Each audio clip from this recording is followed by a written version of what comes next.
Okay. This is The Grass is Greener on WXRW 104.1 FM in Milwaukee. I am the host of the program, Gary Grass. With me is my co-host, Babette Gruneau. Hi, and tonight's guest is Abigail Martin. She's a journalist, writer, actress, and filmmaker, and she has a new film out, Earth's Greatest Enemy. And we're going to talk with her about that tonight. Welcome, Abby. Thank you so much for having me. It's a pleasure to be here. Oh, I'm actually a little starstruck. I remember you from the Empire Files. Wanting you on the show years ago, and we never really pursued it. And then you just sort of like called up one day and like, yay! She's on our show. Invited myself on. Yes. Yeah. Anytime you want to, you're certainly welcome. So I don't know what to ask first. You want to just give us an overview about the film? This is about the U.S. military and its role in destroying the Earth. Exactly. And, we hear that statistic, I think, in academic circles that the U.S. military is the largest polluter on the planet. And people may be astonished to learn that on an institutional level, that the U.S. military alone as an entity consumes, 270,000 barrels of oil a day. And that alone quantifies it as the largest polluter. But then when you extrapolate out and talk about, life cycle emissions of the global weapons supply chain, the maintenance and the arsenal of a global military empire, the legacy contamination at the bases at home and abroad, the continuous contamination of the water supplies, it really becomes, and then of course the application of the weaponry of war, it becomes completely unquantifiable. The impact that the U.S. military has to basically maintain global hegemony at the barrel of a nuclear armed gun at the expense of our planet. I was wondering, how much of this, is, if you were to like imagine an alternate universe where the U.S. wasn't constantly attacking other countries and constantly going to war everywhere all the time, every little while, right? yes. If you can imagine actually a period where we just maintained this huge infrastructure at the ready. But we were peaceful and weren't using it all the time. How much of the environmental cost is in just keeping this thing up forever, and how much of it is in blowing stuff up and going on all these expeditions where we destroy things, which I'm sure adds an extra quantity to the whole. Yeah, even if you took away all the application of the weaponry and all the maintenance and expansion of the fossil fuel infrastructure and maintenance and expansion of a military empire, because remember, the reason that we're in Venezuela, not only is it just totally transparent, naked colonialism to get the oil and maintain the oil, and Trump just said they're going to give us 50 million barrels of crude oil as an exchange for this aggressive illegal kidnapping.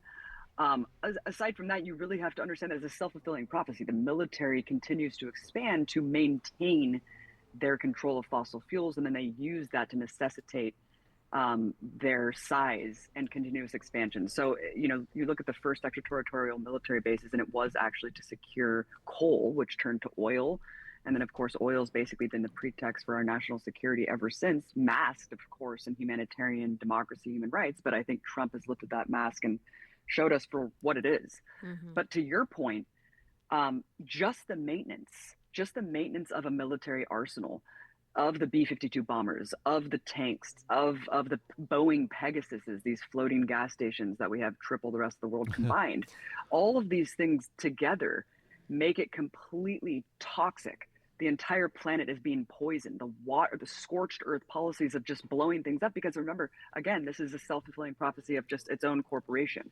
The military is basically a for-profit corporation. And so if they don't meet their bottom line every year and continue to make money, they won't succeed. And so there's this thing called the $1 million minute, where at the end of everyone's deployment, they blow up everything that they have. Otherwise, they won't get a new supply on the next round. And so it really just shows you the collective insanity of keeping this thing going, because it's all about just making short-term profits at the cost of everyone's lives. Yeah, I remember the university used to have this thing where we're like, well, we've got some extra money, it's like we want to make sure we use it all up so we don't get downgraded next year. Let's buy a whole bunch of new furniture for the student union, and it's like, except in this case it's being done with ordnance and ships and bombs, yeah. Yeah, yeah. I mean, there's this place, Okinawa, that woke me up to U.S. imperialism. It's a small island Mm-hmm. in Japan, Yeah. and it's smaller than the size of Delaware, and it hosts 32 military installations that are run by the U.S. and they're expanding more. They're just desecrating endangered species, hundreds of them in this small bay, and it's really an exercise in insanity because they're just blowing up this mountain, dumping it in this pristine bay, killing all the wildlife just to build because they just can't stop because they just need to keep bringing in the profit. They need to keep expanding, even though the Okinawan people are up in arms, Oh putting yeah. themselves, Yeah. their bodies on the line to try to stop it. But that's the insanity of the machinery of the system.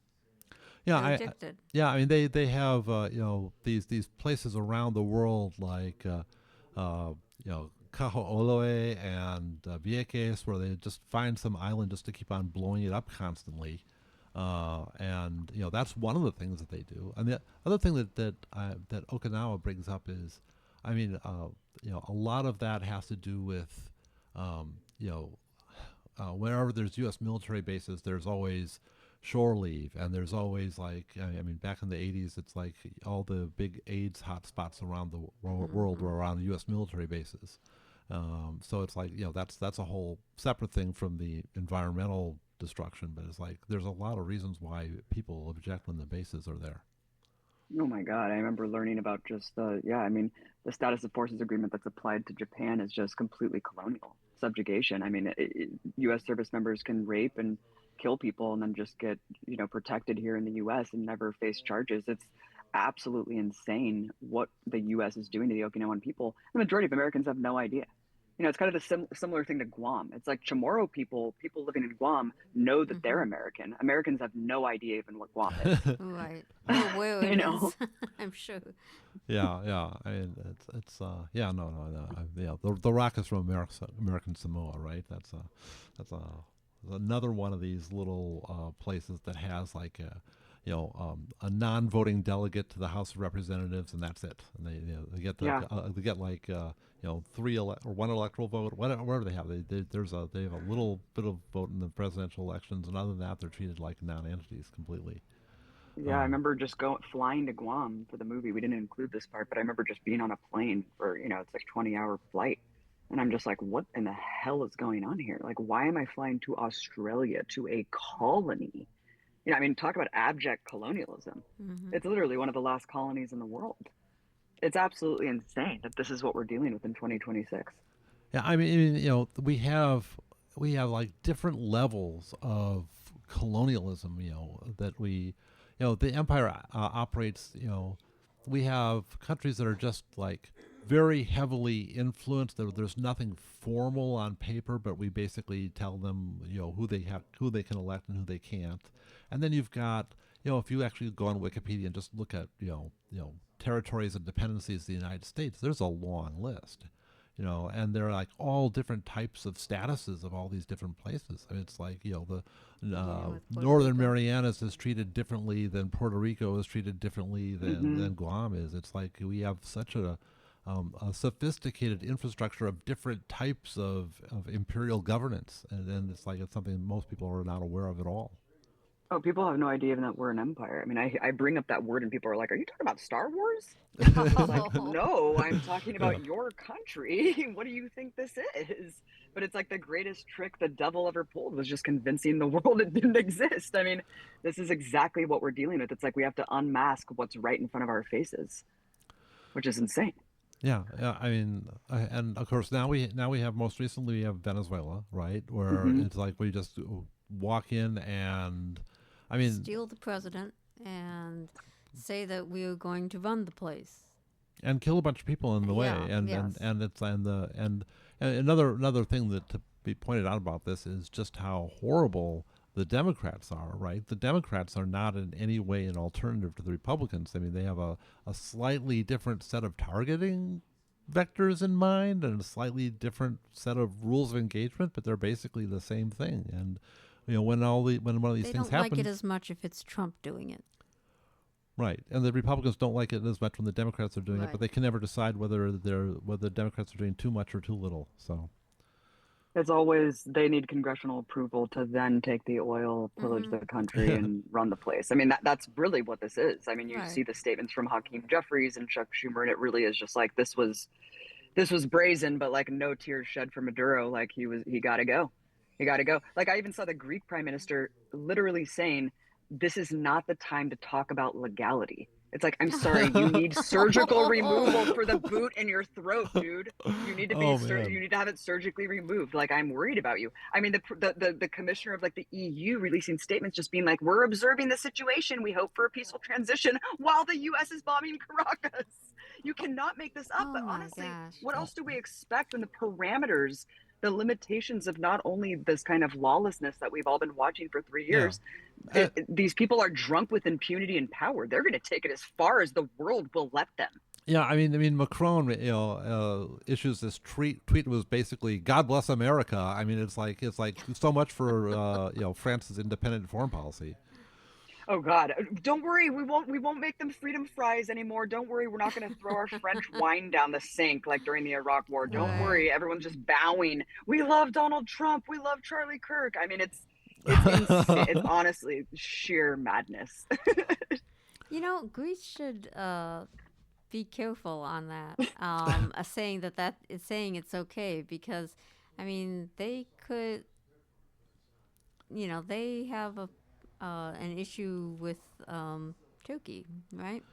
And so they could easily become a victim of something like very similar. Oh yeah, did you see Denmark being like, "Oh no, they're never gonna seize Greenland," or basically, they're just like, Greenland, "This is yeah. ridiculous that Trump's signaling this." And then Stephen Miller goes on CNN, he's like, "Oh, we're not ruling out military force, like we're taking Greenland." It's like, Jeez. okay, like lay down like a carpet and let's see what happens. Like, oh Yeah, man, I mean, who's gonna stop him? He should be impeached. He kidnapped a head of state. Like Yeah. this is no question. It doesn't matter what. If he did this to Kim Jong Un, I would be equally as outraged because this is lawless gangsterism. yeah, Yeah. yeah, no, Yeah. it absolutely is. But I mean, the Democrats always talk about impeaching, but what happens if they impeach? Because they're not going to be able to remove him from office, right? That the it's Hmm. there's just we are at such a backward stage, still in terms of getting the mass of the country to kind of like figure out what's going on and where this is going and why it's bad, right? There's so much. I mean, I was looking the other day through media clips, right? I mean, I was looking at, they had the Venezuela episode of Parks and Recreation, where they have the visiting Venezuelans who are just they're they're almost as bad as the actual Venezuelan opposition, right? And maybe worse Yeah, because I yeah, mean, yeah. at least members of the Venezuelan opposition are out there protesting that they took Maduro. It's like, well, he's not our guy, but you can't just do that. Some You of them know, are some of protesting. the well, they're Not the notorious. ones in Miami. They're notoriously fragmented, right? So I saw that. I mean, Wait, uh, did you say an episode of Parks and Rec? yes, Okay, see, I love the insidiousness of the propaganda. It's like a news clip. I'm like, yeah, I'm so used to it. It's so tired and old. The tropes of just doing the framework within only opposition lenses. You just take their claims at face value point, like you don't question anything and you just repeat them ad nauseum. But when you actually know that those people and there's some sort of NGOs or US government officials that are planting stuff in like Hollywood hmm stories and stuff. I mean, that's when it just gets really funny to me because it's just so obvious. It's like the Jack Ryan stuff, Oh yeah, I mean, you know. Jack Ryan had their whole Venezuela arc too, where Yep. I'd say the most serious threat to the United States is actually Venezuela. It's like, Yeah, you're what? like, really? Venezuela? It's like a It's record like, scratches. It's uh, like, here, let me tell you all Venezuela. about it. It's like, it's like Nicholas Reyes, Maduro, I mean Reyes, right? It's they're an intensely evil dictator there. Yep. Yeah, but you expect it in Jack Ryan. You don't expect it in Parks and Rec. So it No, is, exactly. it's just incredible how long this kind of like whole campaign has existed, right? Because it goes back to the Hmm. Chavez days. I mean, that Parks and Rec episode is ages old.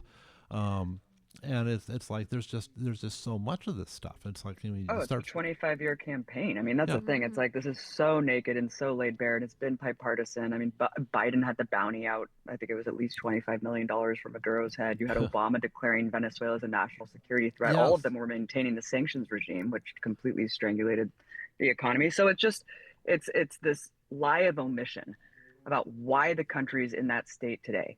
Why Maduro? I mean, you can look at Cuba in the same way. Yes. Why is it that these countries self-preserve? Because they're under siege, they're under threat, there's constant subversion. I mean, it's kind of insane when you look at the ability that Venezuela had such transparent elections for so long, given what they were dealing with, this constant economic war and fascist opposition that was constantly fomenting and manifesting violence in the streets, And yet did and not had the get entire credit media and for it. U.S. government in tow and backing them financially. Did not get credit in the news for having transparent elections. Absolutely not. No, and in fact, we all know the New York Times, the second the Bush administration kidnapped, or the U.S.-backed coup in 2002, they kidnapped Hugo Chavez at the Barrel of Gun. The New Right. York Times immediately, they prevented a would-be dictator. They were already casting Chavez as a dictator before he even was running the country. It's like this has always been. Even in fact, I just saw a clip of Hugo Chavez saying they are going to apply the Noriega formula to me. They're going to accuse us of being narco terrorists, and they're going to invade Venezuela and take the oil. I mean, he painted it out 20 years ago. Yeah, I saw that clip too. I can't believe that I am getting such interesting insights, on a positive side, right? All this stuff is coming through. I'm seeing most of this on Twitter, right? It's like, Elon Musk somehow is like asleep at the switch and letting all this through and letting us see it all. And it's there's been some effort to clamp down on these like alternative sources of news, but it's like there's still so much that is seeping through. And I mean, I can get it. I mean, if I can get it, anyone can just go online and grab this stuff. It's just most people don't. They're in their own little bubbles, their own little, they're all getting what's narrowcast to them. Well, I think that's the whole like point, is that Facebook. you see what you see. Yeah, it's like you're siloed in your echo chamber, so it's hard to even know what other people, if other people even have access to the stuff that we do. All I know is that when I go on YouTube, Twitter, and Instagram, I immediately get fed Nick Fuentes, Candace Owens, and Tucker Carlson. And I'm like, I am not following any of these people. Why is it that the richest man in the world is forcing these people down my throat? There's some sort of weird op going on to pivot and siphon like populism and like pro-Palestine stuff into these people, and I find that very fascinating too. Yeah, no, I mean there's a lot of I look at these pro-Palestine threads on Twitter, and it's like there's always a bunch of people in the comments that are pushing this into like the Jews do this, the Jews do that, and it's like I mean, I'm seeing some of this stuff reflected back. I mean, even like friends of mine that I think are very good, I still get these little bits about do you know what's in the Talmud? It's like, yeah, I actually know a little bit about what's in the Talmud, and it's like, yeah, there's some weird stuff in there, but some of the stuff that you're telling me is in there is just stuff that was made up by anti-Semites in the 19th century and has been floating around Twitter ever since. Yeah, I saw Candace Owens saying the Bolsheviks were like the biggest mass murderers, and I was just like, what is going on? How is anyone taking these people seriously? You know what I mean? But it's like, yeah, I mean, well, from the Nazi perspective, that might be true. Yeah. They were really good at killing Nazis. Yeah. It's like, you look at the diaspora, it's kind of the same with like Venezuela. It's like, which Venezuelans are we supposed to listen to? You know what I mean? Because it's like all I hear anecdotally are like, well, what about the Venezuelans celebrating? It's like, first of all, what Venezuelans do you have access to, and which Venezuelans are we hearing from? And any Venezuelans. Oh yeah, I mean, Doral, Florida is going wild right now. Yeah. And it's like when I was in the heat of the deadliest wave of protests in 2017, I was floored to see the millions of people on the streets that were pro-Maduro, that were not being covered by the corporate media. I was floored to see how, just the state of what was actually going on. I was being told the government was wantonly murdering people in the streets, assassinating people. It was actually quite the opposite. There was protesters who basically, imagine if Antifa started lynching and burning alive MAGA people. That's literally what was happening in Venezuela. This was the Guarimbas. Mm-hmm. Yeah. Mm-hmm.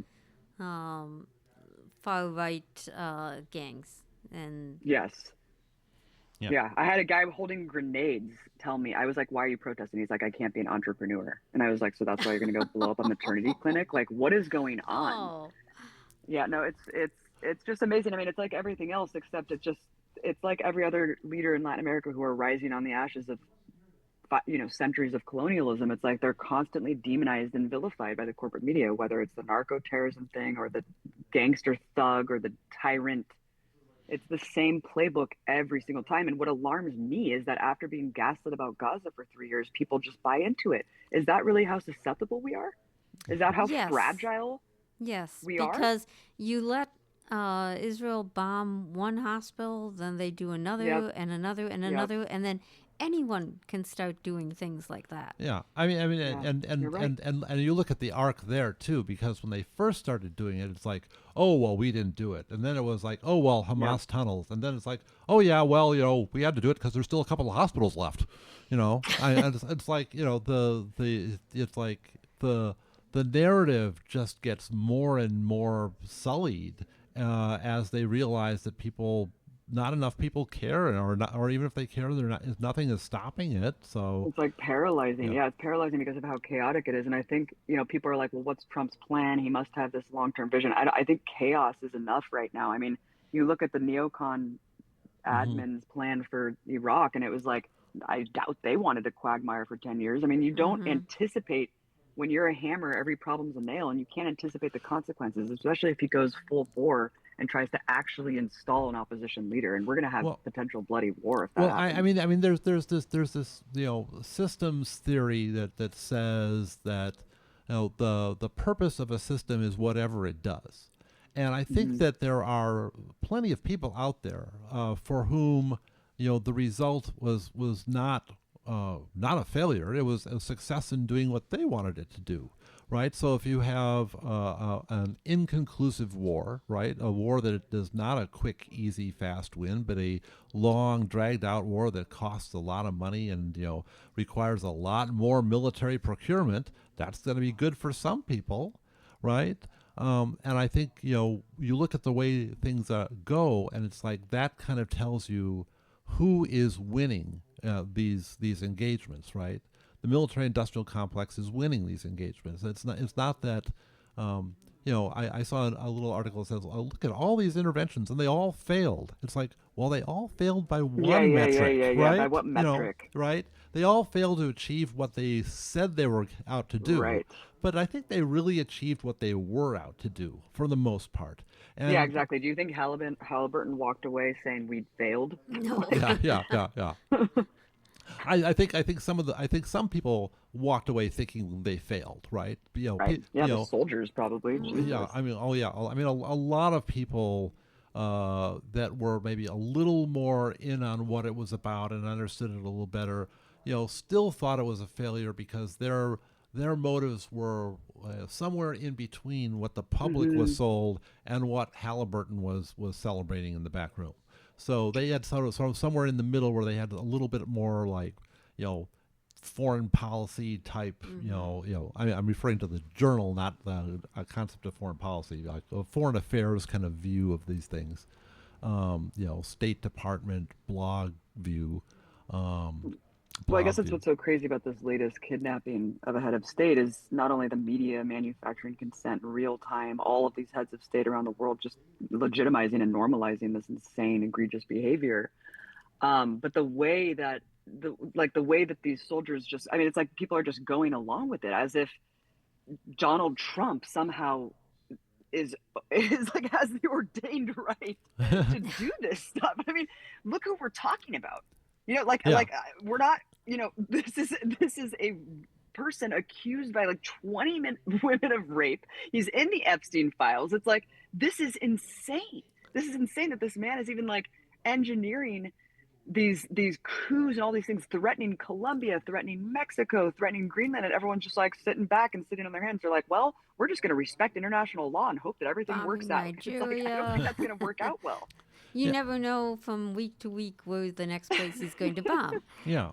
Yeah. I mean, No, exactly. and I think a lot of people just don't. they've never really, they say they kind of wonder, what would be legal for us to do? What can we do? What's okay for us to do? And Hmm. then they wait, and then something is done, and they say, oh, well, I guess that was okay. I mean, Yeah. that's about as deep as the analysis goes. It's like, so, I mean, I don't know. I never studied, what's legal in international law. I guess if Trump did it, I guess that must be okay. Yeah. And it's like, And oh, so what? You apologize for dictators? It's like, I'm sorry, are we rehashing the Iraq War? Like, do we live in a goldfish bowl? Because this is not the Yeah, way yeah, anything works. This is no one has the ordained right to do this. This is yeah. absolutely madness. And Uh, it really I wanted to plug just to the listeners, if anyone's tuning in right now, hmm I'm bringing a movie basically about this entire apparatus, the machinery of U.S. imperialism, how it's affecting the planet, the climate, its unaccountable and massive role to the climate crisis, to the Avalon Theater on January 20th. So please, I hope to see everyone there. that oh, would be good. yeah, I Um, almost forgot what you were on here to plug. Just wanted to give a little reminder, that you Yeah, know. helps. Yeah. yeah, no, No, no. Avalon is a charming, Venue. yeah, Yeah, Hmm. yeah, Well, I hope you guys kind of show up a, too. yeah, kind of old fashioned. Um, I did want to mention that some of the human rights groups Hmm. also tend to oh yeah, go yeah, along yeah, with this stuff. yes. I got a thing from Amnesty today, and while they condemned the taking of Maduro. Maduro, they said that it could lead to greater repression Oh in my God. Venezuela. And so they were saying, and they've been through so much, Oof. thousands have been repressed already. And I mean, they gave no specifics about that. Um, and they didn't say that, if the Yeah, U.S. is going to be in there with its troops, it's going to repress. No, they said that, that this could lead to repression by the Venezuelan government. And yeah, so it's like, ah. yeah. So, I mean, I wrote them a note, not that Good it'll for you. do anything, but wrote them a note saying, what you should be concerned with is the U.S. being in there, or if they bring in folks from Miami or whatever in there, right wing Venezuelans, and will this end up with death squads? Hmm. Will the unions be repressed? Will the communal get groups be repressed? Things that were built up under the yeah. Bolivarian Revolution.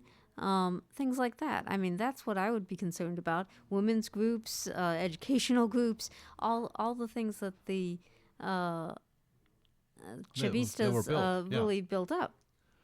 I mean, yeah, and America's Watch was has been horrible as well, right? I mean, it's got to be that the empire like vets the people to get into like these positions, because it's like, Yeah, they didn't. they have so They many didn't used to be quite that bad.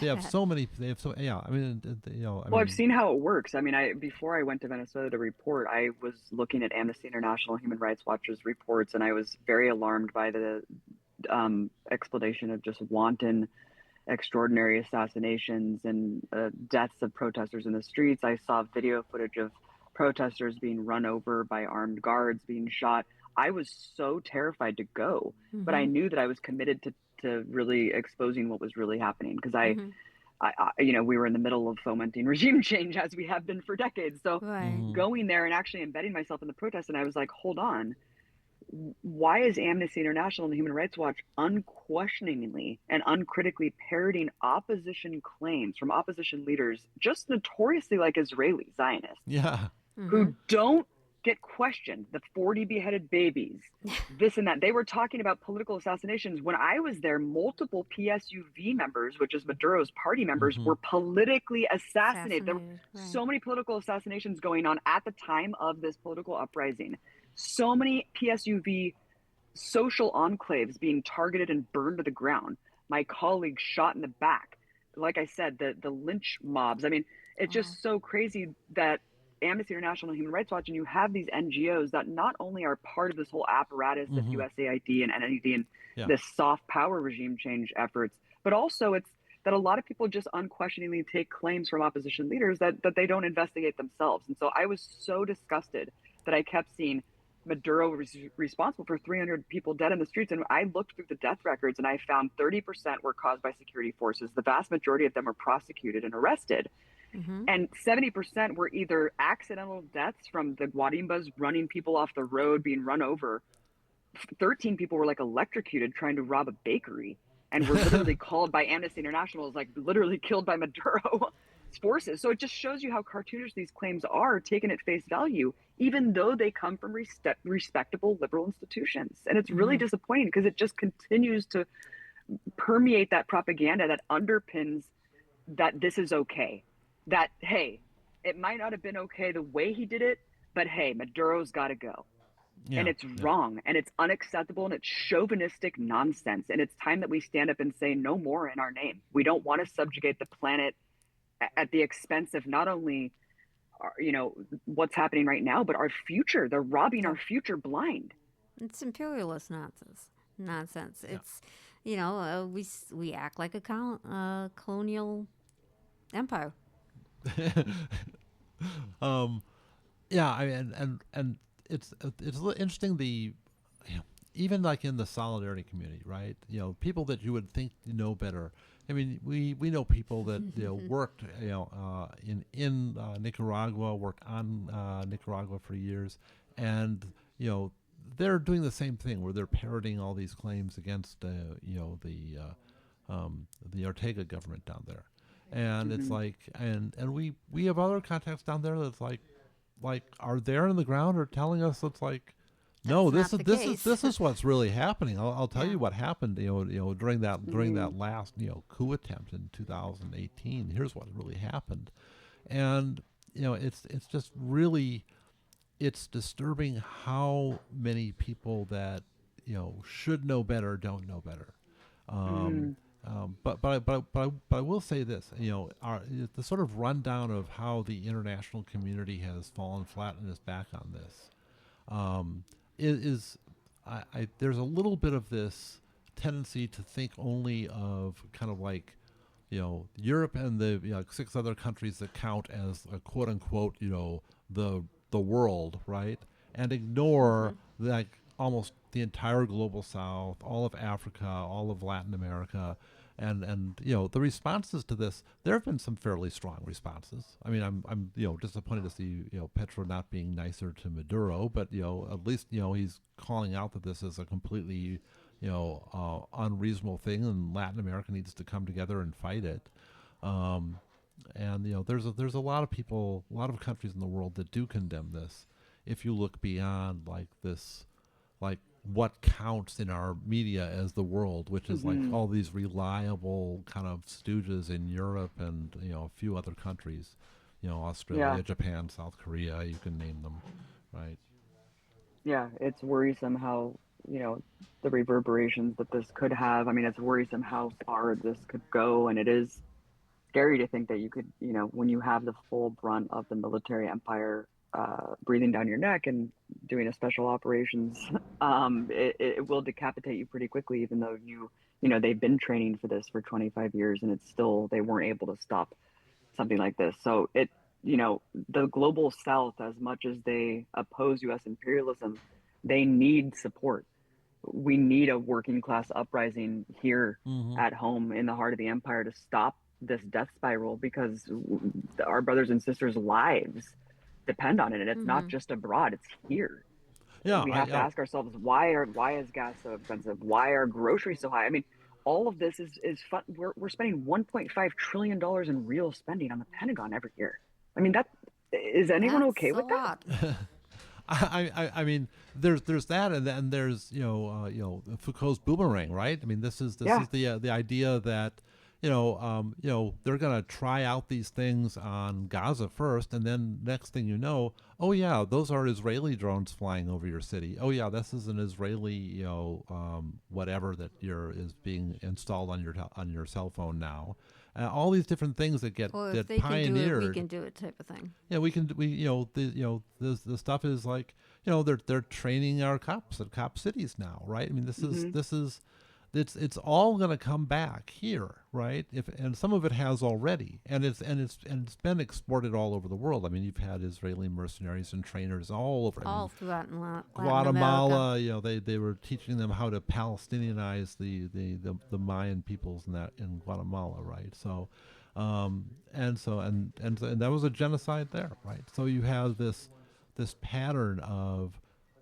these practices, when not contained, just spreading, and they do spread back right here to the homeland and affect people right here.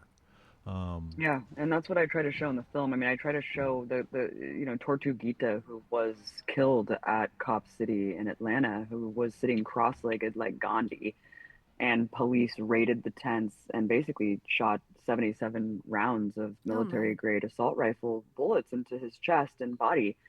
And it just shows you this is the culmination of decades of police militarization and the surplus of military vehicles and equipment because of the racket, the Hmm. Hmm. racketeering Hmm. for-profit military-industrial complex. That's what's going to happen, is that you have so much machinery and such a surplus of it because we constantly are invading and occupying countries, and then you just need to put that somewhere, and so it goes into local police forces, and of course in conjunction with the training of Israeli forces and that partnership, it's just all synonymous. And that's this film was an attempt for an intervention in all of these seemingly disparate struggles and movements to say this is all the same, this is one struggle, we are Hmm. all victims of this, Mm-hmm. soldiers included, everyone, it's coming for you. We don't have the luxury of being outside of this anymore because it's on our doorstep today. And covering Cop City and the police militarization is just one factor of what they're going to do as the solution to the climate crisis. They are literally preparing for global unrest. They know that they've caused the crisis. They don't care because all they can see are dollar signs and oil barrels. They need to extract and pillage every last drop from the Arctic, which is coming next before Russia and Wow. China have dibs on it. At least that's their excuse. It's national security, right? So Hmm. that's going to So even that's just why in further Greenland. expedite global warming when they just rapidly drill in the Arctic and release all of the methane, natural gas, and oil. And that's going to just further exacerbate global warming. And then they're just going to use the military to further crack down on the influx of refugees and global instability that's going to arise from what the problem they've caused. It's quite a dystopian nightmare that we have ahead. And that's why we got to wake the hell up and organize accordingly. Very disturbing. That's why Greenland would be 100%. valuable. Wow. Trump said it himself. Trump said it himself today. He was just like, he explained it all. He's actually so, I mean, he was just, it's funny. You have the liberals all bending over backwards to try to like normalize and appease him and use the right language to Mm-hmm. rhetorically to like, when he's just like, no, you can call it a kidnapping. That's an appropriate way to say it. You have the BBC putting out editorial guidelines being Yeah, like, yeah, don't I saw call it a that. kidnapping. Don't call it a kidnapping. And Trump's like, no, you can call if it a if kidnapping. you're if you're It's like, if you're talking about what the U.S. government says, you can call it a capture. If you're talking about yeah, other people, you can call it a seizure, but no, don't not call it a kidnapping. All right, it's I just, saw you that can't make memo. it up. Yeah, You can't make this up. um, yeah. It leaves us I mean, you have to You speechless. laugh know, at the insanity, yeah, right? You no, have to laugh at you. Otherwise, we'd all just collapse. So you just Mm-hmm. have to laugh at the brazenness, the attitude. I mean, this imperial belligerence and arrogance. It is comically insane. It's like a Brave New World being led by idiocracy. I mean, it's like the most bizarre combination that I never could have imagined. But I guess it makes sense. well, yeah, you've got a little bit of the Brave New World kind of friendly fascism, Yeah, yeah. where they give you pleasure instead of pain, but they also have a little bit of like the more traditional Orwellian, Orwell. Yep, yep. Very. Yep. give you the The pain two minutes too. hate. The It's yep. like, well, pleasure is good for controlling some people, pain is good for controlling some other people. We'll do them both. It's like, Yeah, yeah. We got um, the dopamine, constant dopamine hits, and the brain rot on one hand. I mean, that what kills me is like the infrastructure of the technocrats and the Silicon Valley overlords. The fact that they built all this and it just seamlessly transitioned to Trump. Like they are going full bore into fascist totalitarianism, and they've provided all the infrastructure for it. And they're just like, hey, we're good. Like, we're totally fine. When you had the Google CEO virtue signaling during the Muslim ban at San Francisco airport back in 2016, it's like hoods on, masks off for all of these people. Nothing matters at the end of the day except profit accumulation. And it is fascinating because we've been told by conservatives for the last, I don't know, 10 years that they're the victims of free speech. They're the martyrs of liberal hegemony and media censorship. It's like, no, dude, you guys were always hypocrites. You never cared about any of this. Why was any ground given to you at all? Why were you allowed to set the parameters of debate about Trump being anti-war? Like, this is crazy. This is crazy. Do you know how many countries he's made dude? peace in so far? I mean, Give this man a Nobel Peace Prize. Give it to him. well, I mean, there's certainly plenty of precedent for that, right? Yeah. Oh, man. Oh, Yeah, it's just so funny because he's a clown. He's a reality star. Yeah, like, I mean, Jesus. and Zelensky, another reality star, my God. says, said, the thing was he would if he would nominate Trump for the Nobel Peace Prize if he sold him missiles, and it's like, yeah. Wow. They made fun of that on Saturday Night Live to their credit, right? It's like, Like the prize they article. give you for selling missiles. Wow, Well, dude. Netanyahu's nominated him. Oh, good. Good. It fits. Oh my God. You can't. You cannot even write the script for like Black Mirror because it would just be too. It's like if you like the Hunger Games. It's like the machine gun controlled towers in Gaza, or the drones that deploy the sounds of crying babies to lure Oh people my out to gosh. then kill them. It's like no one would write this because it is so demonic and so evil that you'd be like, no one would do this. Like, this is insane. Oh, but yeah, yet here we are. Yeah. But yet here we are. Having people line up supposedly to get food, but basically to get killed Right. in Gaza. Yeah. Yeah, you set up a food distribution organization specifically so that you can use it to kill people. You have the whole humanitarian port that you're going to build, that your pier that you're going to bring, that's used once only for a military operation and never distributes anything really. I mean, it's like it's all like one thing after another, and it doesn't ever end. And it's like, and you still have this fairly significant mass of people that just go along with all of it, even though the propaganda makes no sense and constantly contradicts itself, and just and But you also have the people in the area who resist, and that Yeah. is hopeful in a certain way. I mean, you've had the encampments here. You're right. You've had a lot of good things happen, right? Yeah.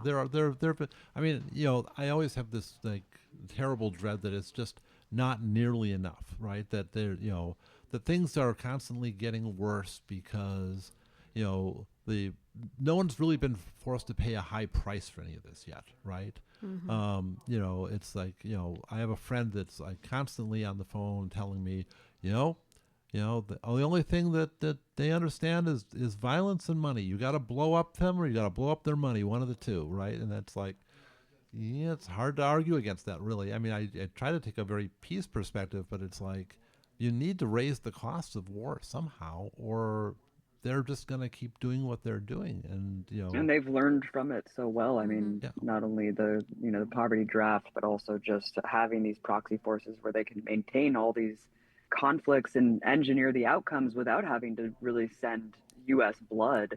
And then you see the corporate media, just in tow. Fascinatingly enough, just like in the case of the Maduro kidnapping, literally, like you said, I mean, at least 80 people were murdered. And not only did the corporate media paint it as self-defense, literally in the Washington, in the Wall Street Journal, but also they're just literally repeating this propaganda as if it's just true.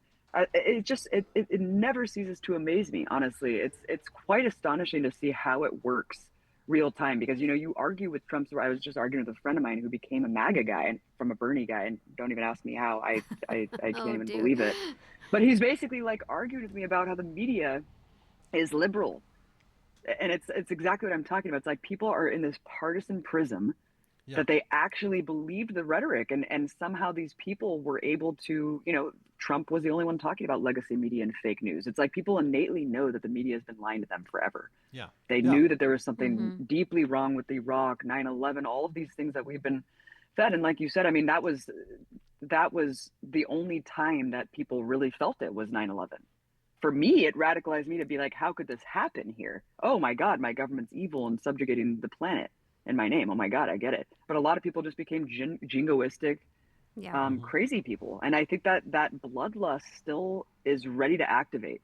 And and I saw it after the Gaza genocide started. I was like, I feel like we're wading through a post 9/11, like immediate after 9/11 feeling again, where people just never shed their Islamophobia and they're just like ready to pounce. And it's a terrifying setting. Mm-hmm. And this time it's, well, they use several different things. They tried, oh, it's drugs, it's narco terrorism, it's. They even tried to mention that uh, some Hezbollah or some Oh yeah. Palestinian Yes. group Yes. was Yes. Yes. training there. I mean, the claims and crazy Maduro is claims. Hamas. Yeah, Yeah. right. Yeah. Um, and I mean, just they were really reaching, searching for any way to get it to Yeah. hit with people. And and To and now it's like, well, we got him now, so we can tell you that was all BS, right? yeah, Yep, It's like, they already it, dropped the it, Cartel de los Solos thing. yeah, yeah, yeah, yeah, yeah. That never existed. Oh, Yep.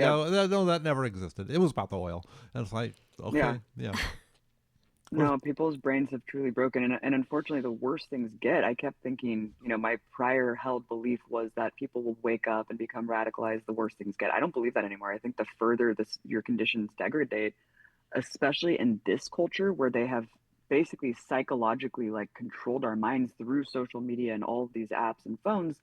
And the brain mm-hmm. rot's so extensive that people are so addicted to the dopamine that they can't get off of it. And it's like, that is so damaging and so devastating. So when we ask where are the masses in the streets, I think that coupled with the inability to pay rent. I mean, you look at like, Yes. what is it? 70% of Americans now are literally living paycheck to paycheck, working probably multiple jobs to survive. It is so insane to think of the rat race, Mm-hmm. the inability, especially if you have children, to organize, to participate in activism. So like, yeah, I'm inspired by the No Kings protests, and I feel like that's an energy that we need to tap into and organize around. I think that so many people are just struggling day to day because of how tough it is economically. And Yeah, it's really, yeah, they really have us by the balls.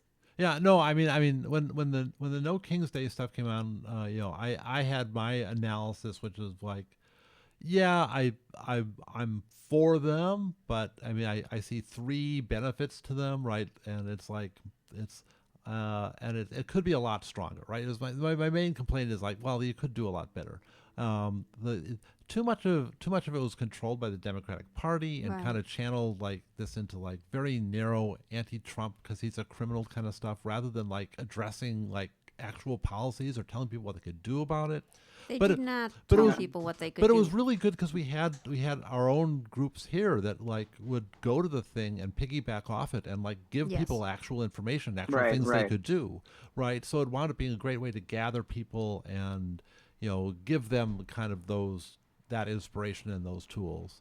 And it was also good just for ordinary people like to feel like they weren't alone and that there wasn't everyone Yeah, was in there favor is of that. Trump, right? There was other advantages to No, it of too, course, of course. It's you a know. pressure valve. I mean, it feels good to see that many people are opposed to these things. It is insane to live in this kind of like post-constitutional era where we're just led by executive decree of like a crazy maniac, unhinged despot who's surrounded himself by like complete loyalist psychopaths who are just Mm-hmm. bloodthirsty. But like that's the state that we're in today. And I think that it has to go back to strikes and seizing back, recapturing rather unions, because that's one other thing that Democrats learned from Yes. the 60s and 70s is that militant strikes and shutting down capital flow, because we've been protesting in the streets against Hmm. Gaza for 3 years. It's like, Mm-hmm. Yeah, so there's this fatigue that goes along with what yeah, else can we do other than protesting. We've already done sit-ins at our city count. We already know where these people stand. So it's like, unless you actually shut down business, they will not listen and they will not Right. respond. They don't even care if you make their lives a living hell out in restaurants. They think it's funny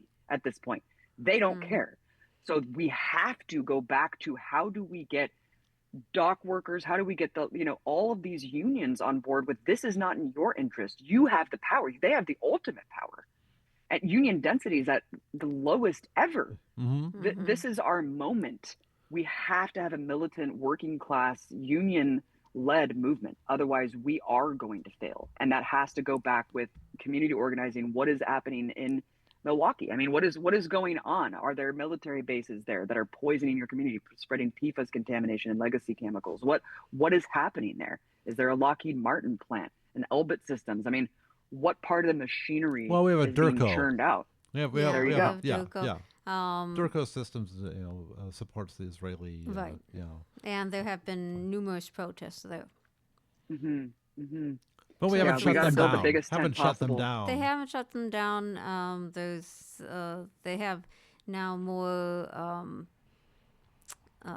police that come out, and it's getting a little harder to protest. They get the taxpayers to pay for their security, which is which is par for the course, right? So, yeah.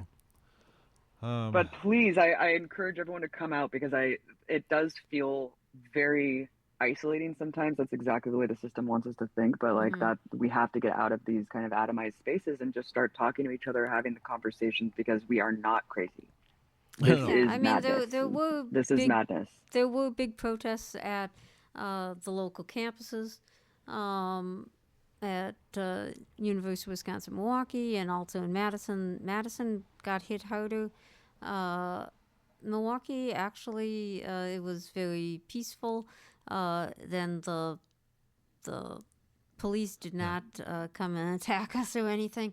And however, afterwards, then they started, the university was seen as not being hard enough, and they started taking actions against certain professors, against students, Yeah, I mean, student groups. There's a million battlefields for all of this.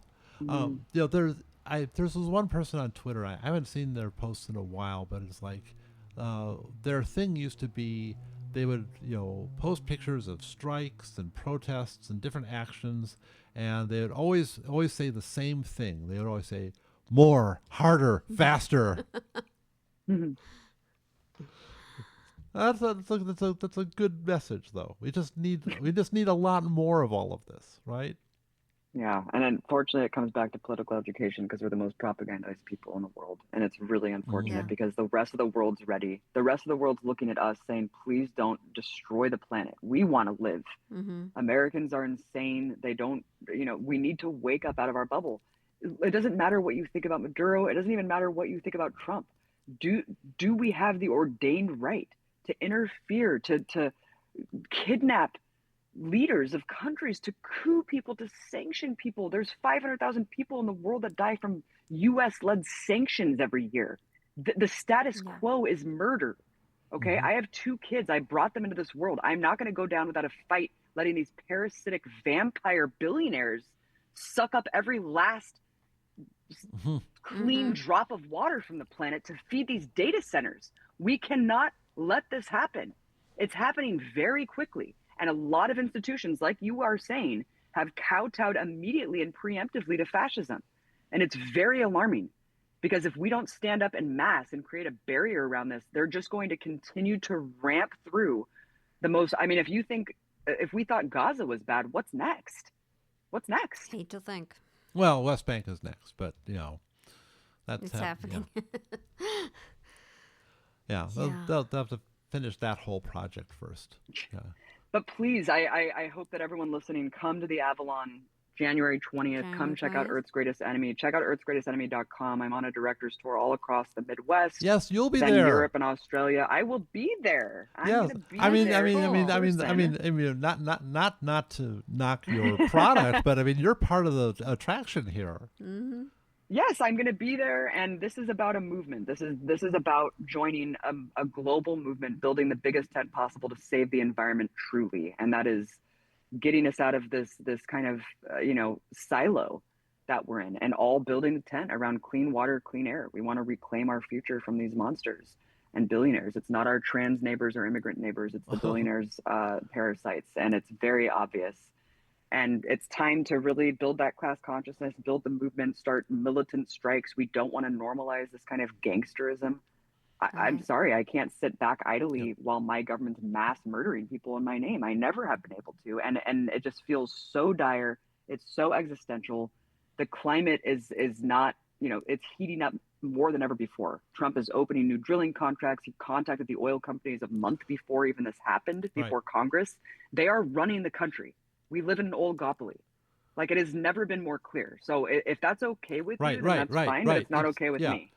It's been that way before, but it's been that way continuously. But it hasn't been this bad, this open, this way. It's obvious. Since I've been alive, right? And I'm kind of old, so. So there's an opening. There's an opening for revolutionary optimism, and that's what I do have. I've been in this movement for a long time. I'm 41. And I remember during the Iraq War, it was too controversial to bring up Palestine. I remember during Obama, nobody being in the streets. I remember during Occupy saying, don't occupy Obama's headquarters at Frankagawa Plaza because it's not about him, it's about Wall Street. Now it's different. There's combination of the ideological lens. The framework is international. People get it. We're going back to the root. We understand now. These issues are interconnected. And now we strike while the iron's hot. That's why this movie couldn't come at a better time, because it's going to be used as a tool. It's going to advance that consciousness and the conversation, which we desperately need right now. People are starving for the truth. And we have so much information. We're oversaturated with propaganda. But what we lack is just the stark truth of what's right in front of our faces.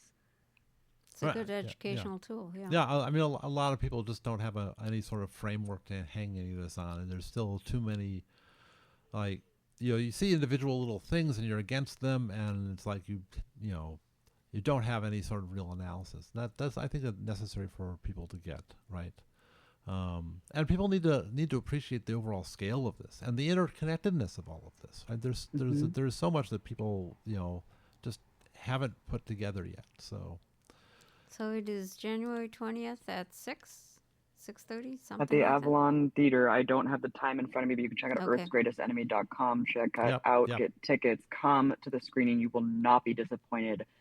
Come join the movement. Let's take our planet back, you guys. Let's give ourselves a fighting chance here. You guys, thank you so much for having me on the program. Thank you for all your work, and I hope to meet you guys when I come there. You will. Awesome. Definitely. Talk to you guys later. Okay. All right. Bye. Bye. Well, that was really nice having Abby Martin on. Yeah. So, okay. Well, that was a very we packed in hour. Yeah. Well, we've got another 40 seconds. What do you want to do? Just retire early, go home, and have lunch. Well, I don't know. Can't think of anything that I need to plug coming up outside of that. So, here's the music. Yeah. No. She didn't abandon us too quick. She gave us like an extra 3 seconds here. It was great to have her. Yes, it was. I'm gonna definitely be over there to see her at the Avalon. Racine tomorrow. If you're listening to this, has a potluck. Too late. All right. Bye.